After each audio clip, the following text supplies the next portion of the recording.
Well, hello everybody, welcome back to the channel. So I'm just here to review this movie called City of Gold.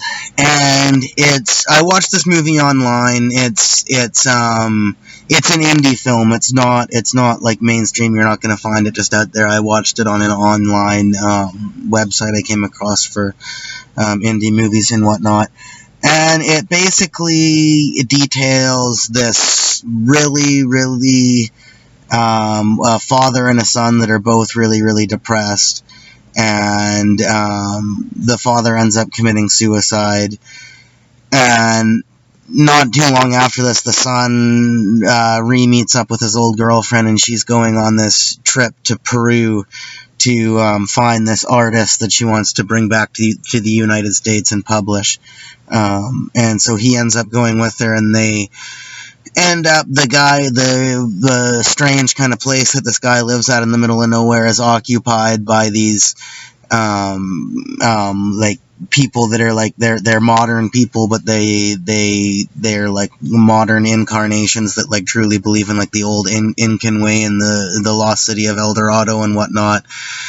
And so this guy has his own reasons for finding this, and there's a twist at the end about it, and all that kind of stuff. But so, to make a long story short about that, all the guys end up banding together and trying to go on this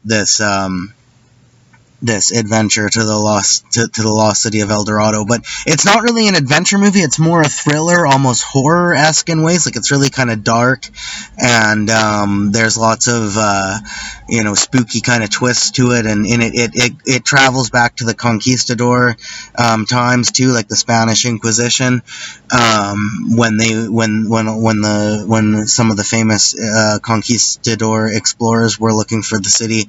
And it details this one, kind of the classic story of this one conquistador who ends up, becoming driven mad by the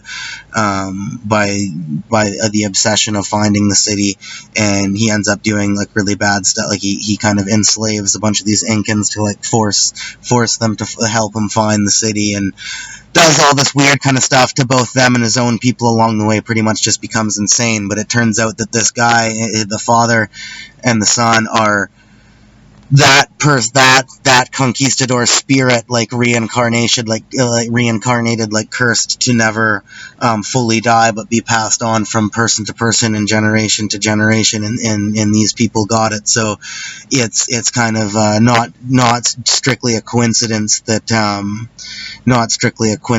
they ended up there. Like, this is sort of some sort of a pre-designed story with these old Incan ritualistic people, and blah blah blah. It's an interesting movie, and it's not bad. Like, it's fairly low budget ish, but like I said, it's an indie movie. It's not low budget to the point where it's like B movie style, but it's lower budget. Let's put it that way. But they did a great job with, making all the shots look good. Making all the actors. I mean, the acting's a bit shoddy, but the actors do actually quite a very good job and carry the movie forward quite a bit. It looks like it was all filmed, like, in Peru. Like, if they did any sort of trickery with the characters or filmed it somewhere else, but, did backgrounds, like, they did a really good job, but it looked like there's a lot of aerial shots. It doesn't look like stock footage. Like, it looks like it's the same camera work as the rest of the movie. Like, it looks like they actually went to Peru, or at least somewhere like that, to film on location, which I think is cool. A lot of the budget probably went to that right there. But no, I mean, aside that, like, I'm not downplaying the budget. Like I said, they did a good job of crafting some interesting shots and some good, at least somewhat vivid shots, and the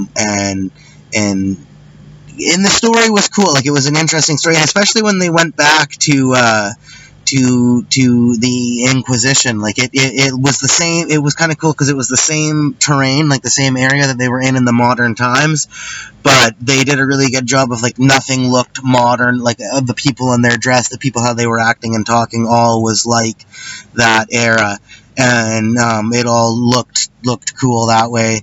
Everything was done, fairly historically accurate. I mean, not completely, but fairly historically accurate, and mainly in metaphors and in story is the movie the most accurate, besides anything else. But They still did a pretty good job with all the other things from the legitimate, armor and weaponry and dress and things like that was of that time era. Again, not completely accurate, but fairly accurate, like very passable. And yeah, so it was interesting that way. And again, like the acting carried it through. Like the acting was one of the things that saved the movie in a lot of ways from just the limits that it had. But also the acting was quite shoddy at times, and there were a few moments like the actors all had good jobs carrying the story, but there were just these certain moments, like these certain outbursts of different emotions that they just did not do a good job at, and just couldn't help but to take you way out of the movie and make you laugh quite a bit at it. But ultimately, it's not a bad movie. I mean, I'd recommend it. I wouldn't rewatch it tons, but I'd rewatch it maybe once or twice throughout, life, right? Like it's something, if I came across it again in the near future, I wouldn't mind putting it on. Yeah, but it's certainly not great. There's certainly, I certainly didn't go for it as much at first. I thought it was kind of dumb at first. Like, even though it was crafted well, I just didn't latch onto it as much at first. But then as the story, even before they got to Peru, just as the story started to kind of evolve a bit more, I started to get kind of more taken into it. So I'll leave this movie, The City of Gold, with a B minus. I think that's a worthy grade for this movie.